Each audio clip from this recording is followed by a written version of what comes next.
अस्सलामुअलैकुम dear participants. Okay जी, आज हमारा जो टॉपिक है वो एक्चुअली है educational measurement assessment and evaluation वाले टॉपिक में से, जो कि है Bloom's taxonomy of educational objectives. अगरचे शेड्यूल में जो था वो था, हम हमारी जो एजुकेशनल हाँ। साइकोलॉजी में लर्निंग थ्योरीज चल रही थी, वो एक लर्निंग थ्योरी थी एरिक्सन्स की लाइफ स्पैन थ्योरी जो थी।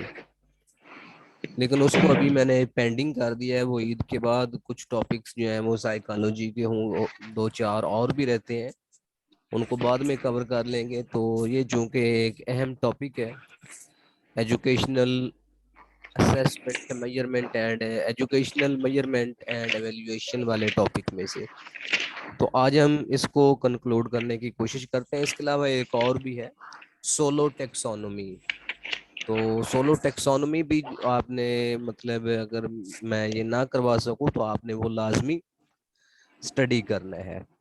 दूसरा ये कि जो भी टॉपिक आपको पढ़ाया जाता है उस टॉपिक से रिलेटेड आपके पास जितनी भी बुक्स होती मौजूद हैं, चाहे वो सब्जेक्टिव हो या ऑब्जेक्टिव हो, जो आपने ये पीपीएससी की प्रिपरेशन के लिए ली हुई हैं, उन बुक्स को आपने ज़रूर स्टडी करना है। जो भी आपको टॉपिक पढ़ाया जाता है तो उस टॉपिक से रिलेटेड आपके पास, चाहे वो क्वालिफाई वाली बुक है जिसमें सब्जेक्टिव पोर्शन भी है ऑब्जेक्टिव भी है, या कोई किसी और पब्लिशर्स की है, तो वो वाला टॉपिक आपने उन डिफरेंट बुक्स में से ज़रूर कवर करना होता है जी।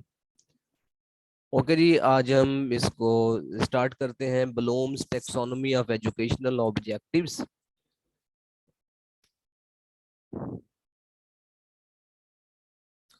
The word taxonomy derived from the Greek word taxis, which means systematic classification. जो टेक्सोनोमी है इसका मतलब क्लासिफिकेशन है, दर्जा बंदी है, हायरार्की है ऑफ एजुकेशनल ऑब्जेक्टिव्स की। इसको पेश किया था प्रोफेसर बेंजामिन एस ब्लूम ने, और उनके कुछ जो कुलीग्स थे उन्होंने यूनिवर्सिटी ऑफ शिकागो में। और उन्होंने इसकी थ्री डोमेन्स जो है आइडेंटिफाई की थी, कि जो लर्निंग होती है वो तीन तरह की उसकी डोमेन्स होती हैं। लर्निंग तीन हवालों से होती है। वो आगे जाकर हम देखते हैं वो तीन कौन कौन से जो डोमेन्स हैं।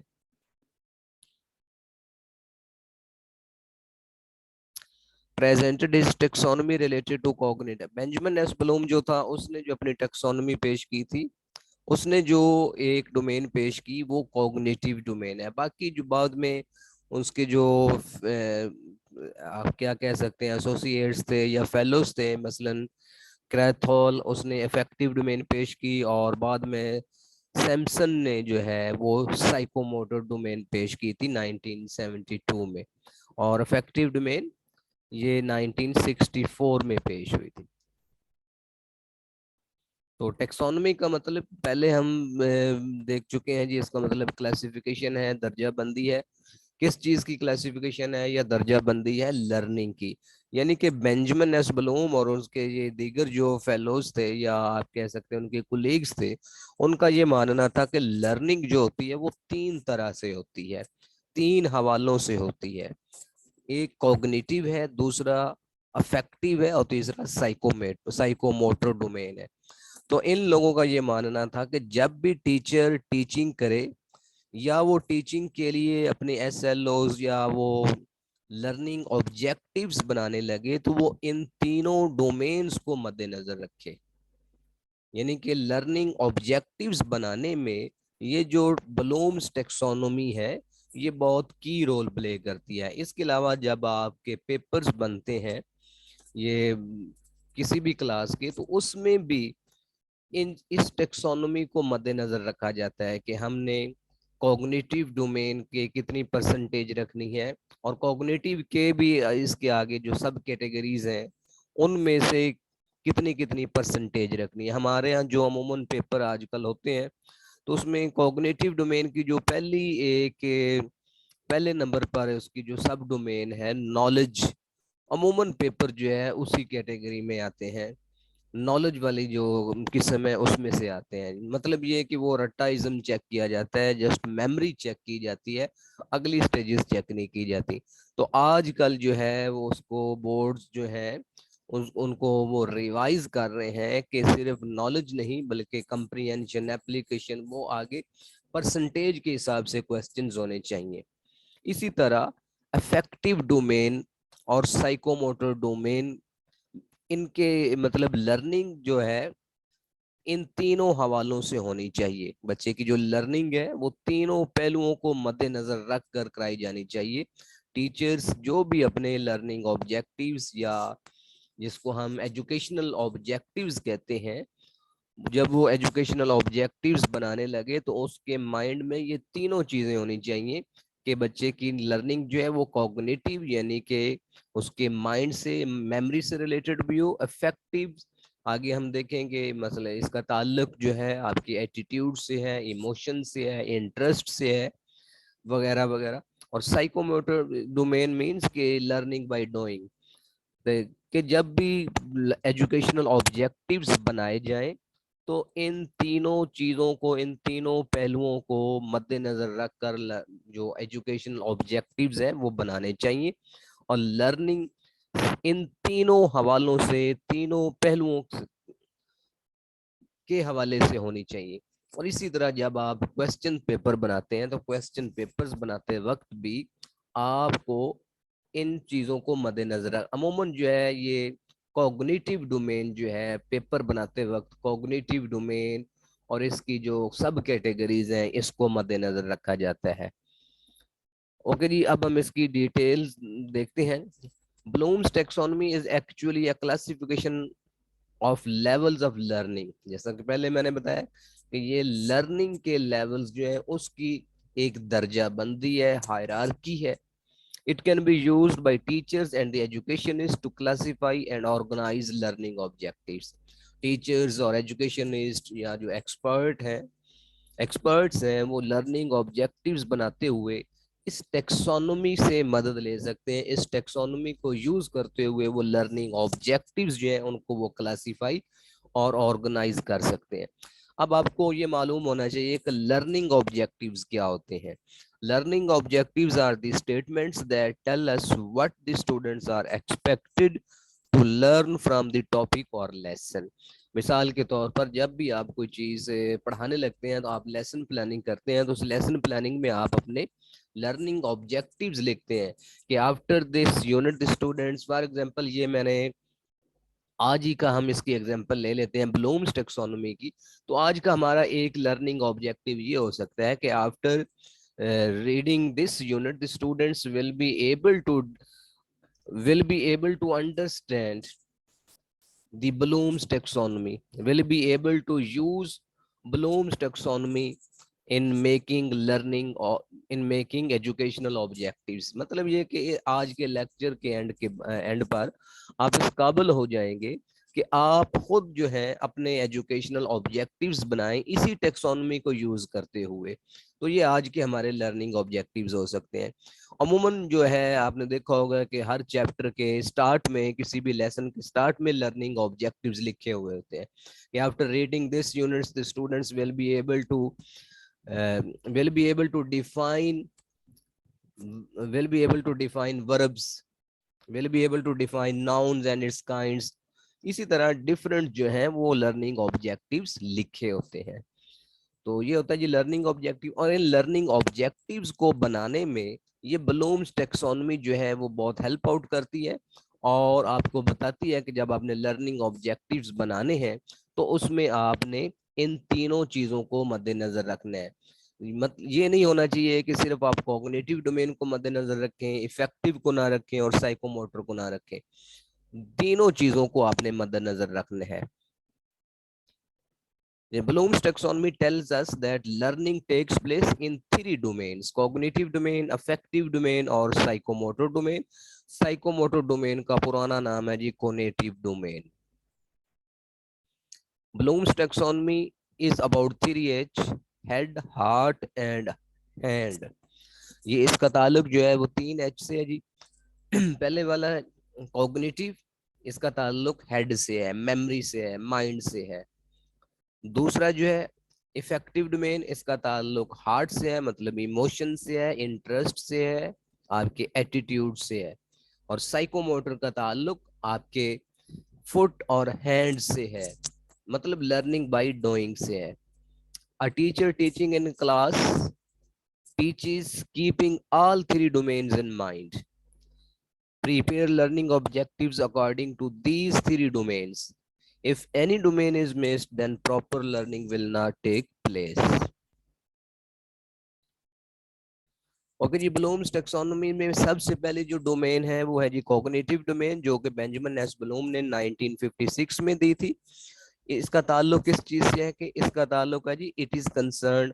अब कॉग्निटिव, हमने कॉग्निटिविज्म पढ़ा था साइकोलॉजी में भी, तो उसमें हमने ये देखा था कि उसका ताल्लुक जो है माइंड से, आपकी जो इंटेलेक्ट, आपकी जो थिंकिंग है उससे है। तो it is concern with thinking skills, reasoning and problem solving. It develops knowledge and intellectual skills. तो इसका ताल्लुक आपके माइंड से है, आपकी मेमोरी से है, आपके नॉलेज से है, आपकी थिंकिंग स्किल से, रीजनिंग और इंटेलेक्चुअल स्किल से है कॉग्निटिव डोमेन का ताल्लुक। अब इस कॉग्निटिव डोमेन की जो बेंजामिन एस ब्लूम था वो 1956 में फर्दर इसकी उसने 6 जो है वो डोमेन कैटेगरीज बताई हैं। तो इससे पहले हम अगली देख लेते हैं, जस्ट एक उसकी डेफिनेशन। अफेक्टिव डोमेन क्या है? Affective domain is concern with feelings, interest, attitudes, emotions and behaviour. इसका ताल्लुक आपके रवैयों से है, आपके जज्बात से है, आपके किरदार से है। जबकि साइकोमोटर डोमेन जो है, it's old name is conative domain. It is concern with physical skill और मोटर एक्टिविटी। साइको का मतलब आप कह सकते हैं कि साइको मीन्स माइंड से रिलेटेड और रिलेटेड कोई चीज, और मोटर का मतलब होता है फिजिकल एक्टिविटीज। बॉडीली मूवमेंट जो होती है वो मोटर स्किल्स कहलाती हैं। तो it is concern with physical skills और मोटर एक्टिविटीज। जो प्रैक्टिकल वर्क है वो इससे रिलेटेड है जी, साइकोमोटर डोमेन से।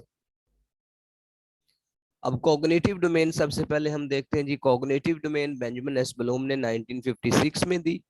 It deals with thinking process and mental faculties. It is divided into 6 levels. आपने हर डोमेन के टोटल नंबर ऑफ लेवल्स याद रखने हैं, और हर लेवल आपने जबानी याद रखना है। मसलन जो कॉग्निटिव डोमेन है इसमें 6 लेवल्स हैं।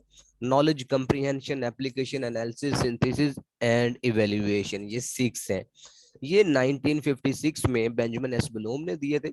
उसके बाद इसी कॉग्निटिव डोमेन को रिवाइज किया 2001 में लॉरेन एंडरसन ने, इस टाइटल के अंडर। यानी कि उसने ये एक आप कह लें किताब या आर्टिकल वगैरह लिखा, जिसमें उसने कॉग्निटिव डोमेन को रिवाइज किया। रिवाइज किस तरह किया जी? अब ये देखें, ये ओरिजिनल है जो 1956 में बेंजामिन एस ब्लूम ने दिया था कॉग्निटिव डोमेन, और ये उसके अंडर जो सब कैटेगरीज हैं कॉग्निटिव डोमेन के, ये वो है जी। सबसे पहले नंबर पर है नॉलेज, आपने नीचे से ऊपर की तरफ पढ़ना है। Knowledge, comprehension, application, analysis, synthesis and evaluation, ये 6 है। ये ओरिजिनली जो टेक्सोनोमी दी थी 1956 में बेंजामिन एस ब्लूम ने, ये वो ओरिजिनल एडिशन है। इसमें जो पहले 3 है वो लोअर ऑर्डर थिंकिंग स्किल्स हैं या लोअर ऑर्डर थिंकिंग लेवल्स हैं, और ऊपर वाले जो 3 है वो हायर ऑर्डर थिंकिंग स्किल्स हैं। उसके बाद जैसा कि पहले मैंने आपको बताया है कि 2001 में इसको रिवाइज कर दिया था लॉरेन एंडरसन ने। तो तब उसने क्या किया था कि ये उसमें थोड़ी बहुत उसने चेंजेस की थी। वो क्या थी कि एक तो ये जो ओरिजिनल एडिशन था उसमें ये सारे देखे ये नाउन है, knowledge, comprehension, application, analysis, synthesis and evaluation, ये सारे नाउन की शक्ल में है। अब ये जब रिवाइज हुआ तो उसने इसको वर्ब की फॉर्म में बना दिया, मतलब remembering, understanding, applying, analysing, evaluating, creating. दो उसने तब्दीलियां की। एक तो ये किया कि इस रिवाइज्ड एडिशन में उसने इसको नाउन की बजाय वर्ब्स की फॉर्म में उसने बना दिया। दूसरा उसने क्या किया कि ये वाला जो सिंथेसिस है थोड़ा सा उसने मतलब ऑर्डर चेंज किया। इधर जो सिंथेसिस था ये 5th नंबर पर था, और एवेल्युएशन जो है वो 6th नंबर पर है। मतलब नंबर वही है, यहाँ पर जो सिंथेसिस है इसको उसने उठाकर इसको उसने नाम दिया क्रिएटिंग का, और उसको नंबर 6 पर कर दिया। और इवेल्युएशन को उसने नाम दिया इवेल्युएटिंग का, और इसको उसने नंबर 5 पर कर दिया। यानी कि सिंथेसिस और इवेल्युएशन का ऑर्डर भी चेंज कर दिया। दूसरा ये कि सारों को उसने वर्ब नाउन की बजाय वर्ब की फॉर्म में उसने लिख दिया, बयान कर दिया जी। अब आपने सारों के बारे में मुख्तसरन अंडरस्टैंडिंग होनी चाहिए कि नॉलेज क्या है। अब मैंने एक पहले लिखा हुआ है नॉलेज, ये वाला जो पहले जो भी हेडिंग है ओब्लिक से पहले पहले ये ओरिजिनल एडिशन है, और ओब्लिक के बाद जो मैंने नेम दिए हैं ये रिवाइज्ड एडिशन वाले हैं। आपको दोनों याद रखने चाहिए। पहला जो कॉग्निटिव डोमेन की जो पहली शाख है या जो पहली हेडिंग है वो है जी नॉलेज या रिमेम्बरिंग। अब रिमेम्बरिंग क्या है, रिवाइज्ड एडिशन में जो नाम दिया है लॉरेन एंडरसन ने, नॉलेज ही को उसने नाम रिमेम्बरिंग का दे दिया है। तो नॉलेज या रिमेम्बरिंग क्या है, ये लोएस्ट लेवल है जी कॉग्निटिव डोमेन का, ये लोएस्ट लेवल पर is defined as the recalling previously learned material. This is the lowest level of learning. यानी कि इसका ताल्लुक किस चीज से है, जस्ट आपकी मेमोरी से है। जस्ट आपने चीजें रिकॉल करनी है, याद करनी है। मतलब ये कि ये एक ऐसा लेवल होता है जिसमें बच्चा जो है वो चीजों को याद तो कर लेता है, रट्टा तो लगा लगा लेता है, लेकिन उसको किसी चीज की अंडरस्टैंडिंग नहीं होती, उसके कॉन्सेप्ट्स क्लियर नहीं होते, लेकिन उसने वो चीज याद की होती है एज इट इज। मिसाल के तौर पर आप कहते हैं कि किसी बच्चे को आप नाउन की डेफिनेशन याद करवा देते हैं, और वो जब आप उससे सुनते हैं तो वो उसको एज इट इज आपको वो डेफिनेशन सुना देते हैं। अब उसने क्या किया हुआ है कि वो किस लेवल पर है, वो नॉलेज या रिमेम्बरिंग लेवल पर है। उसको नाउन की कोई एग्जांपल्स नहीं आती, कोई उसकी कंप्रीहेंशन उसको नहीं पता, जस्ट उसने उसकी डेफिनेशन याद की हुई है, या कोई भी चीज आप उसको याद करवा देते हैं, उसको उसकी अंडरस्टैंडिंग नहीं होती। तो ऐसा बच्चा किस लेवल पर होगा जी, नॉलेज या रिमेम्बरिंग पर। दूसरा है जी कंप्रीहेंशन या अंडरस्टैंडिंग।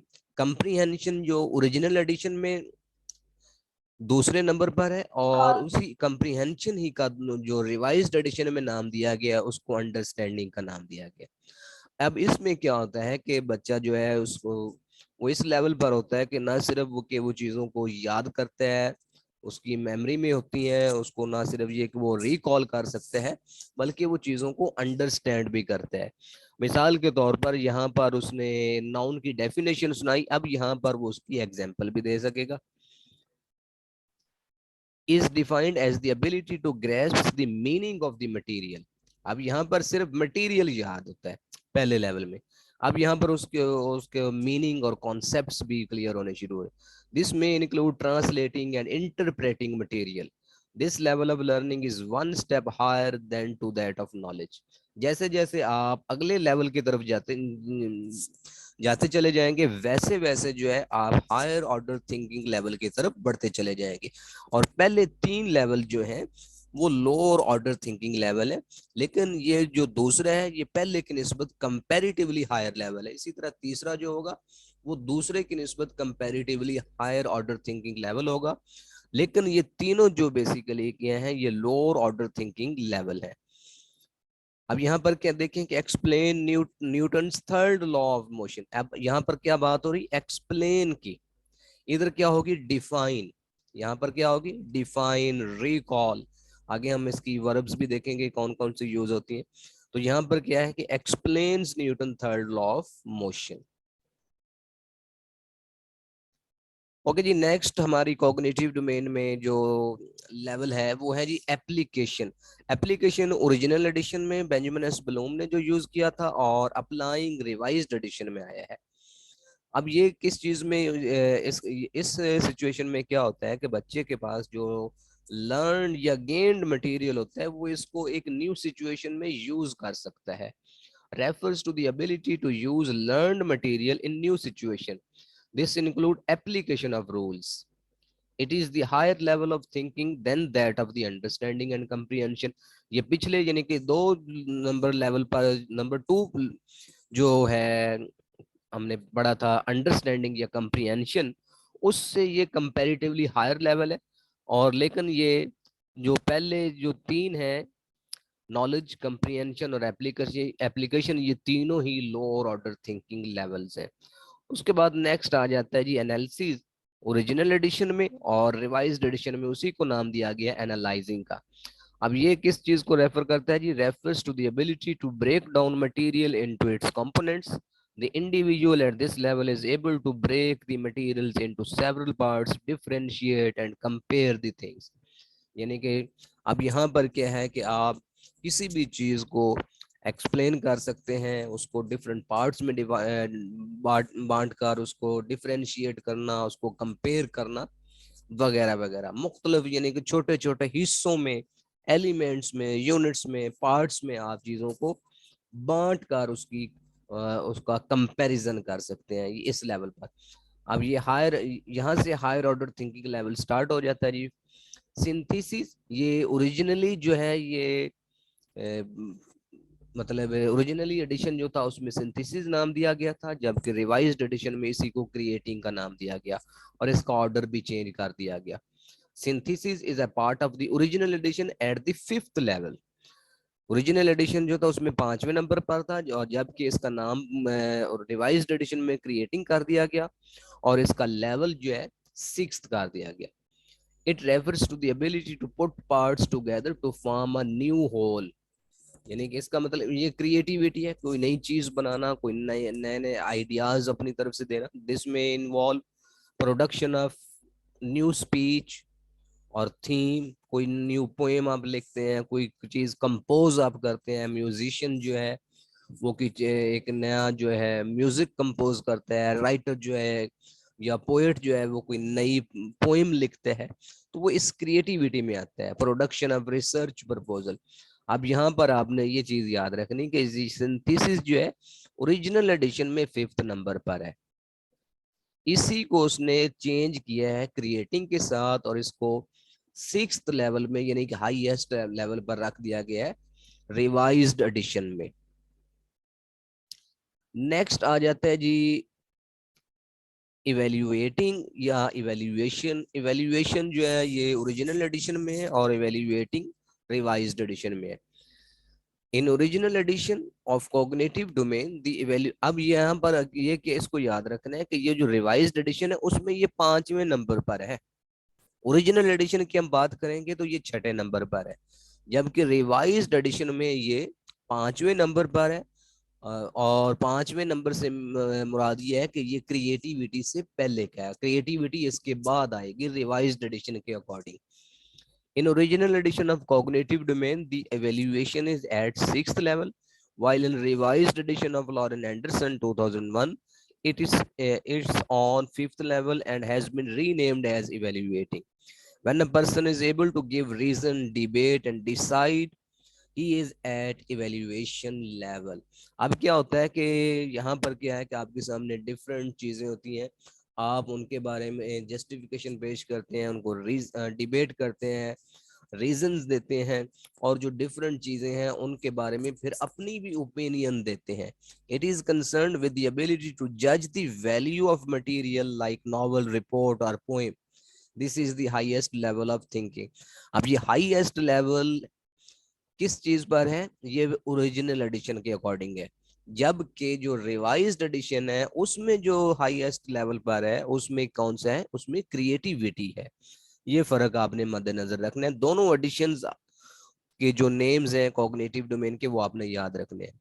अब कॉग्निटिव डोमेन के जब आप एसएलओ एजुकेशनल ऑब्जेक्टिव्स बनाएंगे तो इस किस्म की वर्ब्स आप यूज कर सकते हैं। अगर आप नॉलेज लेवल के बारे में बना रहे हैं एजुकेशनल ऑब्जेक्टिव्स, या आप कोई क्वेश्चन पेपर बना रहे हैं, तो ये मसलन नॉलेज में आप यूज करेंगे define, identify, describe, recognise, tell, recite, memorise, coat.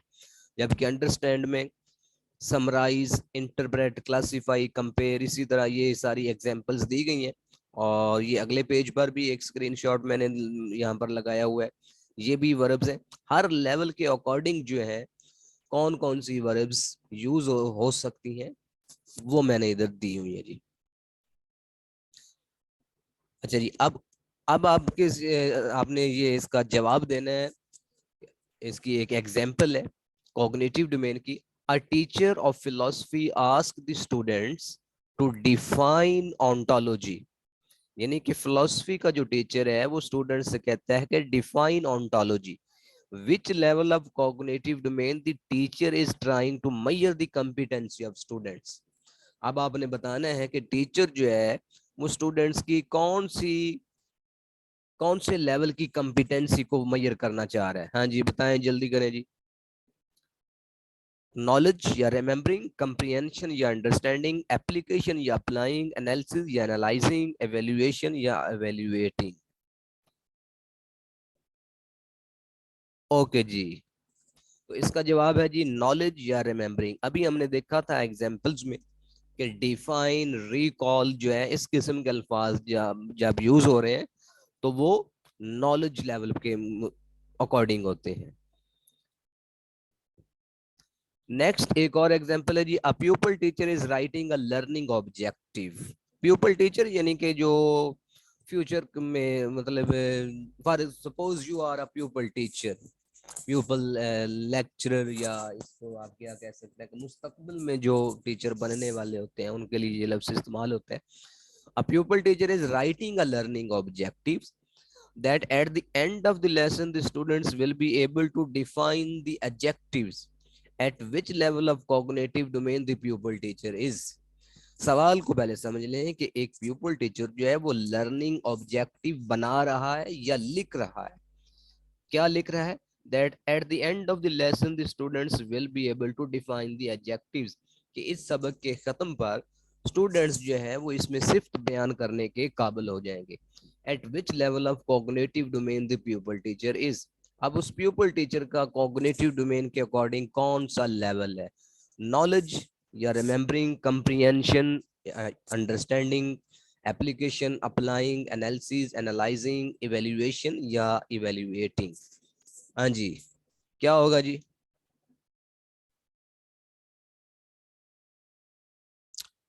No no. अब यहाँ सवाल को आप, जी आपका जवाब ठीक है जी, ये एप्लीकेशन लेवल है। यहाँ पर वो प्यूपल टीचर पहले में क्या है कि इसकी एग्जांपल यूं ही ले सकते हैं ना। अभी मैं आपको टीच कर रहा हूँ, आप लोगों से मैं कहता हूँ कि आप इसको डिफाइन करें। जब लेक्चर के इख्तिताम पर आपको मैं कहता हूँ कि हाँ जी अब आप खुद जो है लर्निंग ऑब्जेक्टिव्स बनाएं, एजुकेशनल ऑब्जेक्टिव्स खुद बनाएं। तो जब आप खुद बनाएंगे तो आपने जो लर्नड मटेरियल है, जो आपका गेन्ड नॉलेज है, उसको आप नेक्स्ट किसी भी जो सिचुएशन में जो है आप यूज कर रहे हैं, अप्लाई कर रहे हैं, तो इसका क्या होगा जी? एप्लीकेशन। क्या कर रहे हैं आप? Pupil teacher is writing, writing कह लें या मेकिंग कह लें, अ लर्निंग ऑब्जेक्टिव, यानी कि वो खुद बना रहा है लर्निंग ऑब्जेक्टिव या एजुकेशनल ऑब्जेक्टिव। ठीक है, जब वो खुद बना रहा है इट मीन्स कि उसके पास जो गेन्ड नॉलेज है उसको वो अप्लाई कर रहा है, तो ये एप्लीकेशन या अप्लाइंग होगा जी। नेक्स्ट जी हमारे पास जो दूसरी डोमेन है वो है जी affective domain. It deals with attitudes, liking, disliking, habits, values, feelings, emotions वगैरह वगैरह। It is further divided into 5 subgroups by Krathhol in 1964। जैसा कि पहले मैंने कहा है कि आपने हर ग्रुप के जो सब हर डोमेन के जो सब ग्रुप्स हैं उनके नंबर याद रखने हैं कि इस डोमेन के कितने नंबर्स हैं, इसके इसमें कितने आते हैं जी सब ग्रुप्स, और उनके नेम्स आपने एटलीस्ट याद रखने हैं, और किसने वो डोमेन दी और कब दी। मसलन ये क्रॉथॉल ने 1964 में दी। तो इसकी जो पहला लेवल है वो है रिसीविंग। उसी तरह ये पहले वाला जो है ये लोएस्ट, उससे अगला थोड़ा सा कंपैरेटिवली इससे हाई, और उससे अगला कंपैरेटिवली दूसरे नंबर से हाई होगा। और जो जितने जैसे जैसे आगे बढ़ते जाएंगे वो हायर ऑर्डर थिंकिंग लेवल होता जाएगा। अब पहला क्या है जी? Receiving. It refers to the student's willingness to attend a particular phenomena. This is the lowest level of learning outcome in affective domain। यानी कि इसमें क्या होता है कि स्टूडेंट्स जो होते हैं वो पैसिव लर्नर्स होते हैं। इसमें आपकी अटेंशन चाहिए होते हैं किसी भी चीज को लर्न मतलब लर्निंग के लिए। अगर आप रेडी नहीं है, लिसन करने के लिए, रिसीव करने के लिए, तो तब भी लर्निंग नहीं हो सकती। तो इसलिए लर्निंग ऑब्जेक्टिव्स बनाते हुए इस चीज को भी मद्देनजर रखना चाहिए। मसलन पे अटेंशन जो है, इसकी एग्जांपल हो सकती है ये नीचे लिखे हुए, it refers to the students willingness to attend a particular phenomena, this is the lowest level of the learning outcome in affective domain. Examples के attending classroom activities, listening text book reading, listening text book reading, students at this level is passive listener, इसमें just आप information जो है वो receive कर रहे होते हैं पैसिवली। दूसरा है जी रिस्पॉन्डिंग, अब ये इससे कंपैरेटिवली जो है थोड़ा हायर ऑर्डर थिंकिंग लेवल हो गया। तो इसमें क्या है कि ना सिर्फ आप ये कि लिसन करते हैं, बल्कि आगे से आप उसको रेस्पॉन्ड भी करते हैं जो भी आपको एक्टिविटी हो रही होती है। It refers to the active participation on the part of the students, this involves reading assigned material, reading for pleasure and reading voluntarily, यानी कि आप खुद जो है को जो मटेरियल आपको मिला है वो आप रीड कर रहे हैं, आप खुद अपनी खुशी के लिए, खुशी के तौर पर उसको रीड आउट कर रहे हैं, रजाकराना तौर पर उसको रीड कर रहे हैं, मतलब आप अपनी पार्टिसिपेशन शो कर रहे होते हैं। उसके बाद है जी वैल्यूइंग, टू अप्रिशिएट और वैल्यू समथिंग फॉलोज वैल्यूज, किसी भी चीज को अप्रिशिएट करना या कदर की निगाह से देखना जो है, मतलब ये कि जो भी आपको चीज लर्न करवाई जा रही है, जो भी इंफॉर्मेशन आपको दी जा रही है, आप उसको कदर की निगाह से देखते हैं, आप उस जैसा बनना चाहते हैं। मिसाल के तौर पर आपको कहा जाता है to be kind is a good act, इसी तरह आपको कोई और मतलब चीज जो है वो पढ़ाई जा रही है, तो आप उसको अप्रिशिएट करते हैं, आप उसको वैल्यू देते हैं। It is concern with the worth और value of students attaches to a particular object और फिनोमेना, स्टूडेंट्स गिव्स वैल्यू और अप्रिशिएट एनी आइडिया, जो भी टीचर आपको पढ़ा रहा है, जो भी आपको टीचिंग या लर्निंग करवाई जा रही है, जो भी वैल्यू आपको सिखाई जा रही है, आप उसको कदर की निगाह से देखते हैं। अप्रिशिएट गुड लिटरेचर और म्यूजिक, मसलन आपके सामने जो लिटरेचर पढ़ाया जा रहा होता है आप उसको लाइक करते हैं, किसी म्यूजिक को पसंद करते हैं।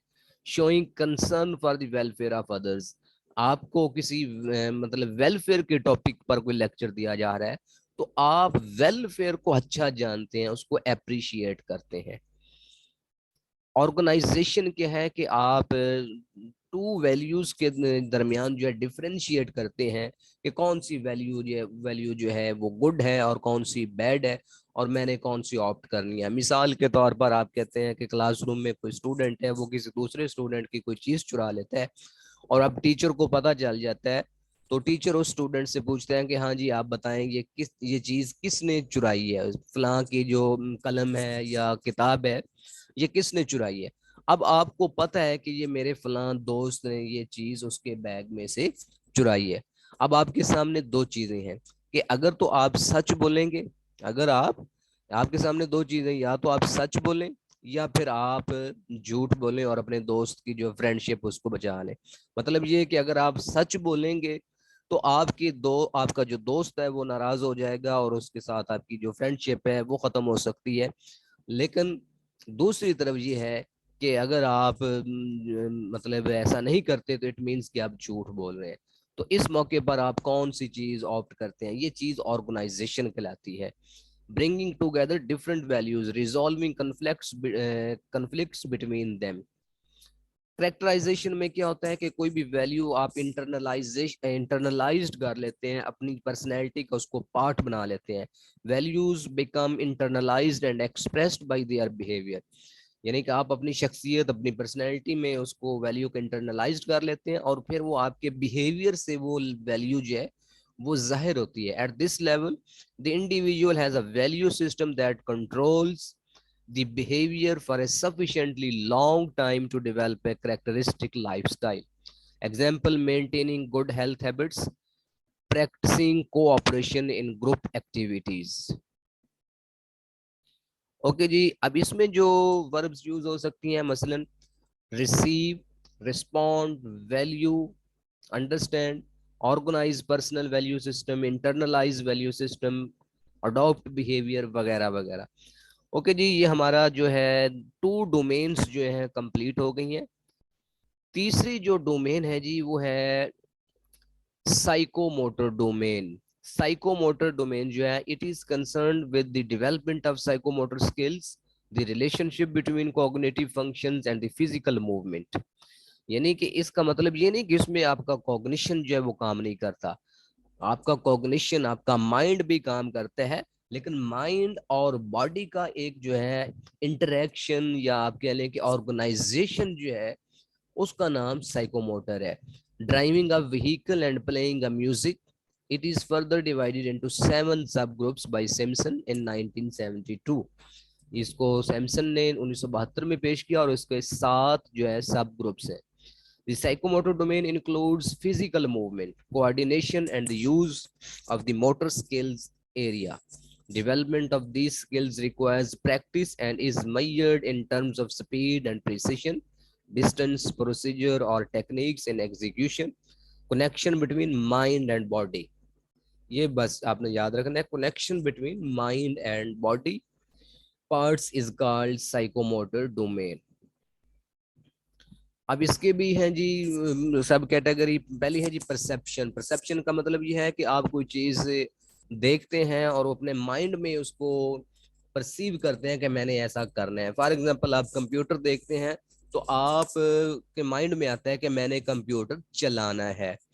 सेट में अब मैं इसको थोड़ा सा जल्दी में वाइंड अप करना चाह रहा हूँ ताकि एक ही लेक्चर में ये तीनों कंक्लूड हो जाएं। अब 3 मिनट में मैंने कोशिश करनी है कि अगले ये हेडिंग्स हम कंप्लीट करें। अब सेट में क्या होता है कि आप रेडी हो जाते हैं, वो उसको परसेप्शन में क्या है कि इस लेवल में आपने अपना एक माइंड बनाया, ऑब्जर्व किया चीज को, उस चीज को ऑपरेट करने के लिए। सेट में आप रेडी हो गए, जी हाँ जी मैंने ये कंप्यूटर ऑपरेट करना है, मैंने ये चलाना है, अपना रेडीनेस जो है वो आपने शो कर दिया। Physical readiness to act, showing desire to compose. Guided response में क्या होता है कि इसमें आप ट्रायल एंड एरर मेथड के जरिए जो है वो चीज़ों को यूज करते हैं। मिसाल के तौर पर आपने कंप्यूटर चलाना शुरू कर दिया, कभी आपसे कोई एरर हो गया, कभी कुछ और मतलब उसमें फॉल्ट हो गया, आप या दूसरों को देखकर मतलब वो कंप्यूटर को ऑपरेट कर रहे हैं या ट्रायल एंड एरर के जरिए। यानी कि आपने एक गलती की, उसके बाद आपने दोबारा कोशिश की, पहली वाली गलती दूर होगी। इसी तरह ट्रायल एंड एरर मेथड के जरिए जो है आप अपना जो काम है वो करते रहते हैं। मतलब ये कि अभी इसमें आपको स्किल जो है वो नहीं मिली, एक्सपर्ट नहीं हुए कंप्यूटर चलाने में। गाइडेड रिस्पॉन्स है, ट्रायल एंड एरर है या इमिटेशन है। मैकेनिज्म में क्या है कि इसमें आप थोड़े से एक्सपर्ट हो जाते हैं लेकिन फुली एक्सपर्ट नहीं है। इसमें आप में जस्ट आप कह सकते हैं कि जस्ट आप में कॉन्फिडेंस आ जाता है कोई भी चीज ऑपरेट करने में। लर्न रिस्पॉन्सेज बिकम हैबिचुअल, कि आप वो चीज जो है वो चलाने के आदी हो जाते हैं। कॉन्फिडेंस आ जाता है, आप चीजों को सेट कर लेते हैं, मसलन setting laboratory and equipment, writing smoothly. और कॉम्प्लेक्स ओवर्ट रिस्पॉन्स में आपके पास स्किल्स आ जाती हैं, आप स्किलफुली चीज़ों को ऑपरेट करते हैं, कंप्यूटर को ऑपरेट करते हैं। आप दूसरों को भी कहते हैं कि इधर हट जो जी, मैं इसको इस तरह मैं इसको चला सकता हूँ, इसकी मिस्टेक्स जो है, इसके जो फॉल्ट्स हैं मैं इसको दूर कर सकता हूँ। Operating computer skilfully, demonstrating skill in driving automobile. इस लेवल में आकर क्या है कि आप में स्किल आ जाती है, आप स्किल्स का मुजाहरा करते हैं। एडेप्टेशन में क्या है, in this skills are highly develop. अब इसमें क्या है वो पहले की निस्बत मजीद उसमें जो है वो स्किल्स डेवलप हो जाती हैं, आप पहले की निस्बत ज्यादा स्किलफुल हो जाते हैं। ओरिजिनेशन में क्या होता है कि आप में क्रिएटिविटी आ जाती है, आप खुद कोई नया सॉफ्टवेयर जो है वो बना सकते हैं, कोई चीज कंपोज कर सकते हैं, कोई मतलब नई चीज डिजाइन कर सकते हैं। तो ये चीज ओरिजिनेशन कहलाती है। ओके जी, ये आज का हमारा लेक्चर कंप्लीट हुआ। ये साइकोमोटर की कुछ वर्ब्स हैं जी। तो आज हमने पढ़ा है जी ब्लूम्स टैक्सोनॉमी और उसके अंडर जो तीन उसकी डोमेन्स हैं, कॉग्निटिव डोमेन, अफेक्टिव डोमेन और साइकोमोटर डोमेन।